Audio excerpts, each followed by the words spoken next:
Video কলে আলবি, সেই মুহূর্তে চরম সিদ্ধান্ত, ইকরার রহস্যে ঘেরা মৃত্যু। আলবির মা আবার দিলে দিলে আমার মেয়েকে ক্ষয় করেছে। ভিডিও কলে কথা বলছিলেন আলবির সঙ্গে, হঠাৎ করেই বদলে যায় পরিস্থিতি। আর কিছু বুঝে ওঠার আগেই ঘটে যায় মর্মান্তিক ঘটনা। ইকরার এমন সিদ্ধান্তে স্তব্ধ পরিবার, হতবাক এলাকাবাসী। ইকরা অনেক স্ট্রং একটা মানুষ, আমি ওকে চিনি আজকে অনেক বছর। ও ও ও আমার বেস্ট ফ্রেন্ড, আমরা বেস্ট ফ্রেন্ড।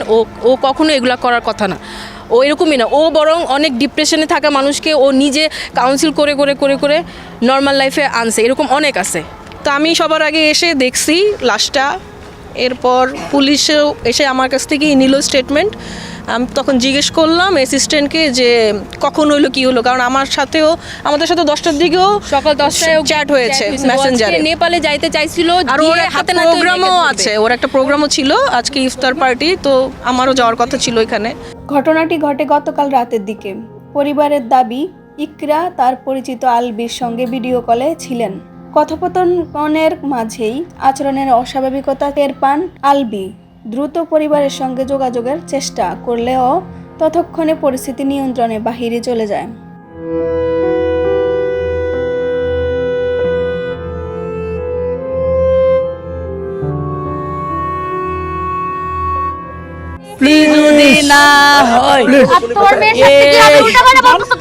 আমার মেয়ে একদম নিকৃষ্টতম শাস্তি, যেটা আমার সন্তানটা যেমন কষ্ট পায়া দুনিয়া থেকে গেছে, এইরকম কষ্ট দিয়ে ওই মেয়েটা যেন আর কারো সংসার সে করতে না পারে।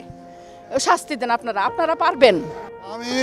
আমি এর বিচার চাই, আমি এর সুষ্ঠু বিচার চাই। আলবি কেন আরেকটা মেয়ে নিয়ে, আমার মেয়ে সামনে স্ট্যাটাস দিছে নেপাল থেকে, সেই নেপাল থেকে আমার মেয়ে দেখাইছে। আমার মেয়ে এমনি সে নিজেকে অপরাধী মনে করছে আমাদের কাছে। স্থানীয় সূত্রে জানা যায়, ইকরা কিছুদিন ধরে মানসিক চাপে ছিলেন।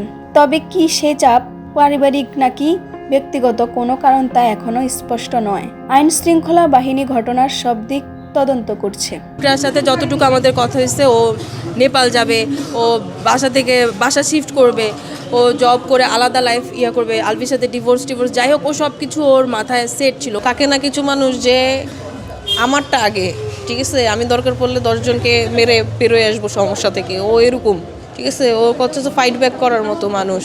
জানি না কি হইলো হঠাৎ করে। সকালবেলা লাস্ট কি হয়েছে ওইটা আপনারা একটু বের করার চেষ্টা করেন। লাস্ট কলে আসলে কি হয়েছে ওইটাই জানলে হয়তো বিষয়টা জানা যাবে। কারণ তার আগ পর্যন্ত ইকরার সাথে যতটুকু আমাদের কথা হয়েছে, ও নেপাল যাবে, ও বাসা শিফট করবে, ও জব করে আলাদা লাইফ করবে, আলবির সাথে ডিভোর্স যাই হোক, ও সব কিছু ওর মাথায় সেট ছিল। ও যদি সুইসাইড করার হইতো আগেই করতো। তিথির বিষয় যখন ও ফার্স্ট জানছে তখনই করতো। এমন কিন্তু না যে অল অফ এ সাডেন ও শখ খাইছে ও ঝুলে গেছে, ব্যাপারটা তা নয়, আগে থেকেই জানতো। সুইসাইড করার মতো মেয়ে ইকরা না। পুলিশ জানিয়েছে এটি আত্মহত্যা কিনা নাকি অন্য কোনো কারণ রয়েছে তা নিশ্চিত হতে তদন্ত চলছে। মোবাইল ফোন ও কল রেকর্ডও খতিয়ে দেখা হচ্ছে। এ ধরনের ঘটনা আমাদের জন্য একটি সতর্ক সংকেত। মানসিক কষ্ট, হতাশা বা চাপ কখনো একা বহন করবেন না। পরিবার বন্ধুদের সঙ্গে কথা বলুন, প্রয়োজনে কাউন্সেলিং নিন।